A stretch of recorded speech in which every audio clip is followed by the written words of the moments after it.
First tonight, a code red weather alert has been issued for tomorrow. Yeah, well, this comes as the Miami Valley should see some strong to severe storms. But as we take a look at our weather app right now, we can see it is clear here and 77 degrees, no precipitation in sight. And the radar right now looking nice and clear at this hour. However, there is a storm system that is making its way toward us and will be hitting the area tomorrow. The biggest threats that we could be seeing are damaging winds, heavy rain, localized flooding, and even hail. So let's talk to the experts. Tim Boyd is in for Natalie tonight. What do we got on tap here? We got some rain, we got some wind, we got maybe some hail. All right. But I mean, it's not going to be like a total, the entire area gets slammed at one time.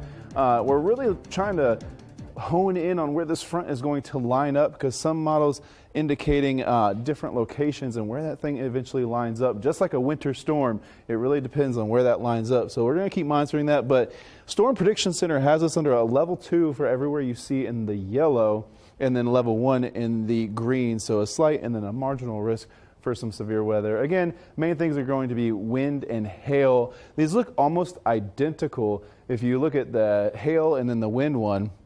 So everything you see in the yellow, there is a 15% chance that you'll see hail or wind damage out of the storms that do pop up within a 25-mile radius of those locations. And then moving forward, there is the chance for some isolated tornadoes if we do get one of these stronger storms to spin one up for us and we get some rotation in it. So here you can see that green shaded area from Dayton to the southeast and then down towards Cincinnati has a 2% chance of a spin up. And again, that is a 2% chance of 25-mile radius, 1 point, a tornado happening in that location. And of course, if you need to keep up to date with the latest breaking weather alerts, we will alert you on our air, of course, but also through our Dayton 24/7 Now app. With the app, you can get breaking news or breaking weather alerts, I should say, sent to the palm of your hand. Take out your phone with your camera, scan that QR code you see on your screen. Now, you can also find the app to download in Google Play and in the Apple App Stores. And you can find our very latest forecasts under the weather tab on our website at Dayton247now.com. Dayton police, they're continuing to investigate a shooting that left a woman in the hospital tonight. The 911 call from that shooting just coming into our newsroom from a man who tried to help her. Just hold on. You're going to be okay, all right? Keep applying pressure. Just hold on, honey. Just hold on. Just hold on. Help's on the way. Now, that shooting happened in the area of Pruden Avenue and Irwin Street. According to the caller, the woman was shot in the eye. She was taken to Miami Valley Hospital, but is expected to survive. The whole thing remains under investigation tonight.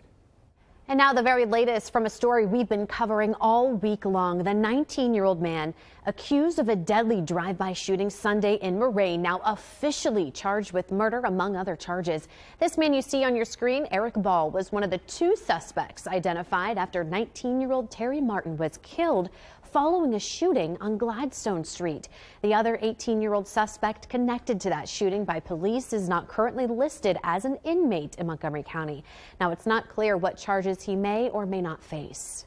Live look tonight from the Shelby County Jail's website as this guy who was accused of killing a 3-year-old boy back in June had his trial date set. Seth Mahoney facing 2 murder charges. He'll now face a jury trial starting on September 12th later this year. He remains in jail tonight. And the man who had previously pled guilty to 3 charges of rape was sentenced earlier this week. This man right here, 38-year-old Stephen Hillary, will now spend 10 years to life in prison. He was arrested last year after officers say he sexually assaulted multiple children. He was designated a Tier 3 sex offender and will now have to register every 90 days following his release from prison. Well, providing new and expecting mothers all the opportunities they and their children will need. Greene County public health officials, they are ensuring that this will happen all through a new program. Abby Forbes spoke with a mom and nurse that are part of the program. What did they tell you about it? Yeah, so the Nurse Family Partnership Program provides mothers with the support that they may not receive.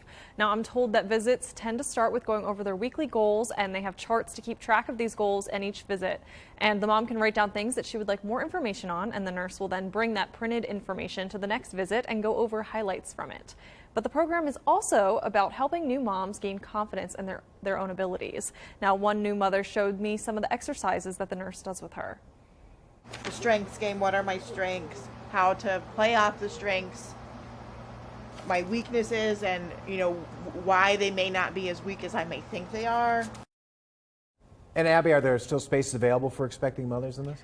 Yeah, so I'm told that there are 2 nurses in their program right now, and they have a maximum of 50 spaces for families. Now, there are still spaces available for mothers to get involved in this program, and to do so, they can call 937-824-0889. Now back to you. Welcome to the great city of Columbus, Dr. Jill Biden, our First Lady. Investing in America, investing in Ohio. Dr. Jill Biden highlighted that message earlier today as she made a visit to Columbus, and she spoke on the idea of making this city a workforce hub.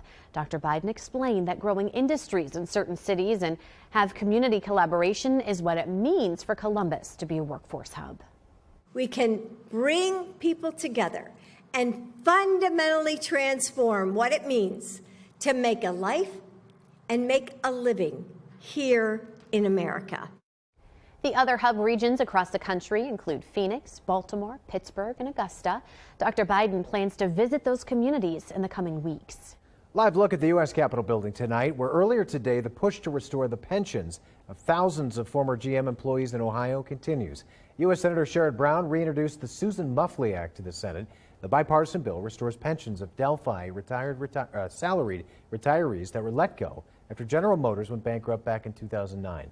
5,000 Ohioans, 20,000 nationwide were all impacted by this. Now, last year, Congressman Mike Turner introduced the bill, which passed the House, stalled in the Senate.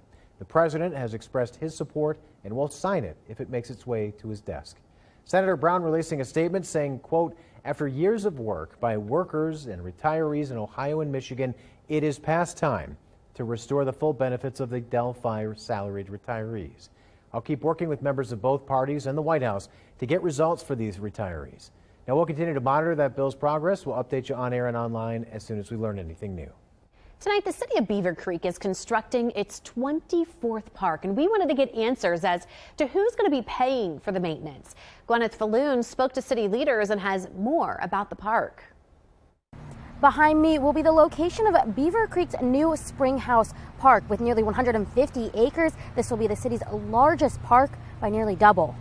This is something the city says people have been asking for. After putting out surveys and holding multiple focus groups, the city was able to determine what exactly the community of Beaver Creek wants. Splash pad was high on the list, pickleball was high on the list, dog park was high on the list, but what was also very high on the list was natural areas to be maintained. So a lot of hiking trails. The entire project is estimated at $36 million, so taxpayers would be looking at another levy. At the next council meeting, the city will decide between 3 levies to put to voters in November. 2 would fund the park partially, while the 3rd funds the park entirely. If you would like to read the full story, it can be found on our website, Dayton247now.com. Back to you. Tonight, traffic now moving quite well on I-75 at 3rd Street as we take a live look in the downtown Dayton area on our ODOT cameras. However, earlier today, northbound traffic at 3rd Street was shut down due to a crash involving 2 cars. That aftermath, this is video of that aftermath actually, had 1 vehicle rolled over on its side and 1 person was trapped. You can see that's the vehicle right there. 1 person was also taken to the hospital. Their condition is unknown. Now, 2 lanes of I-75 were then opened as crews cleared the crash site. The cause, though, remains under investigation. Also, 1 person was injured during a crash in Darke County today. Happened on Gettysburg-Pittsburgh Road right around 2 o'clock. We're told they were traveling southbound when the vehicle had a mechanical issue, caused it to lose control and crash. Now, the people were pulled from the vehicle right as it caught fire. That person was taken to the hospital for injuries. We're still working to learn their condition tonight. The Warren County Sheriff's Office issuing a statewide endangered missing adult alert tonight for this woman right here, 72-year-old Nancy O'Hara. O'Hara went missing June 21st around 2 in the morning when she drove away from her home and never returned. She left from Franklin Township Road in Franklin Township. Now she's 5'8" with brown hair, blue eyes, weighing about 130 pounds. O'Hara drives a red 2016 Toyota Corolla with the Ohio license plate CATSOH. Now, that, of course, is what you see there on your screen. And sheriffs say that she could be traveling with her pets. It's unknown at this time what she was wearing or if she has any health issues. And if you see O'Hara, you're urged to call 911. The Montgomery County Sheriff's Office asking for the public's help in finding a group of thieves they say stole a woman's wallet. Now, that theft took place back on June 16th at the Panera Bread on Lyons Road in Washington Township. The Sheriff's Office took to Facebook, sharing these pictures of the suspects from the security video. The customer was dining at Panera when the group of thieves, they say, stole a wallet out of her purse. Anyone with information on who these folks are has to contact the detective at the number on your screen. Columbus police, they are investigating a deadly shooting tonight as well. The victim was a corner store worker whose death has left the community in shock. Isabel Hansen has the latest on the investigation. An armed robbery led to the shooting. That's what a sergeant on scene just shared. He says someone fired shots both inside and outside this store Mike's Carryout. If you take a look at the drive-through window, you can see shattered glass. The sergeant tells us he believes the shots fired through that window killed the victim. A friend of the victim tells me the victim owns this store. He asked the victim to sell it recently over safety concerns. People who shop at the store often are stopping by to check on the owner. They're of course upset hearing what happened. They tell me he has 2 kids and one helped out at the store. A witness says he locked eyes with the shooter and describes the look on his face as evil. Reporting in Columbus, I'm Isabel Hansen. And we are following developing news. There was a large police presence at a home in Dayton. Lydia Bice following that all from the Now Desk tonight. What happened there, Lydia? That's right. Crews were called to Stanford Place around 9 o'clock tonight on reports of a possible shooting. Now, police on scene told our Dayton 24/7 Now crew that a man was shot and was taken to Miami Valley Hospital. He has life-threatening injuries. One suspect is now in custody. Dayton police are still investigating, and we will continue to update you both on air and online as we learn more. Back to you. Lydia, thanks. Storms flooding much of Northeast America. The damage left behind as cleanup is now underway. And we've also got some more code red weather on the way tomorrow. I'll time it all out for you coming up. Here's a look at your Eagle Plumber Skycam. You're watching Dayton 24/7 Now.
Many pockets of the Northeast continue to deal with the impacts of flooding brought on by torrential rains.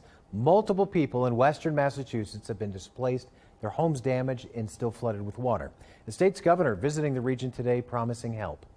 Our administration will do everything that we can to make sure that we are assisting our communities, assisting residents who are dealing with varying degrees of loss right now. Now, flooding spans multiple states with significant damages estimated. They're asking for federal assistance. And in Vermont, officials say they're in much better shape today than yesterday. Floodwater has started to recede. However, more rain is expected tomorrow and Friday. Public safety leaders have swift water response and urban search and rescue teams on standby. We have to continue to be vigilant and mindful that more flooding is a very real possibility. More than 200 rescues have been performed in Vermont. Luckily, though, no one has died. Officials say the flooding has damaged or destroyed critical infrastructure. All righty, taking a look into the next 24 to 48 hours or so. Tonight, a few isolated showers or storms in the very most northern counties of Ohio, but otherwise, that's quickly moving out of here. None of that really bothering us. A couple of showers across the region tomorrow possible. Very quick in and out of here. And that's not what we're expecting the severe weather to come from either. By noon, things are clearing out pretty nicely. A lot of sunshine and going to be very hot and humid out there. And then we'll start to see some storms pop up around the 3 to 5 p.m. area. And now you can see this line right here. This is the front that we're watching for this. A couple of models have in different places. Some are in northern, some are right along Dayton, and then some are down south of Dayton. So where this front actually ends up lining up is where we'll see most of the fuel for this pop, and then we'll see most of it move off to our east. So we could see a few severe storms coming from this in our region. Small hail, gusty winds, isolated tornadoes possible. Through the afternoon and evening, that'll continue to be the case. Not looking at a torrential downpour type situation across the entire area. More of a summertime pop-up shower and storm setup for us. By Friday at 7 a.m., we're talking about clearing conditions and plenty of sunshine. Tempex lawmakers are grilling the director of the FBI today. The GOP accusing the Bureau of abusing its power. Democrats calling the hearing a sham. In a survey last fall, 4 out of 5 Americans said they believe there's a two-tiered system of justice in America today. They said that because there is. They said that because of what they've witnessed.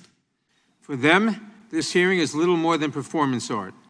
It is an elaborate show designed with only 2 purposes in mind: to protect Donald Trump from the consequences of his actions and to return him to the White House in the next election.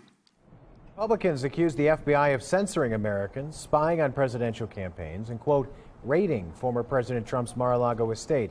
FBI Director Christopher Wray defends his bureau and its 38,000 employees. The thing that unites them all is a commitment to public service, a willingness to put others above themselves. And that is true from the bottom of the organization to the top. The White House accuses Republicans of attacking the blue with this hearing. Twitter CEO Elon Musk now launching a new company focused on artificial intelligence. It's called XAI. The company's website states the goal is to understand the true nature of the universe. This after Musk warned that artificial intelligence could lead to, quote, civilization destruction. President Biden vowing U.S. support for Ukraine will remain strong following a 2-day NATO summit in Lithuania. Now, Biden giving an impassioned address at Vilnius University today in Lithuania's capital. The president says nearly a year and a half after Russia's brutal invasion, the people of Ukraine remain unbroken. He says the U.S. and Western allies will make sure the country is able to defend itself now and in the future. We will not waver. We will not waver. I mean that. Our commitment to Ukraine will not weaken. We will stand for liberty and freedom today, tomorrow, and for as long as it takes.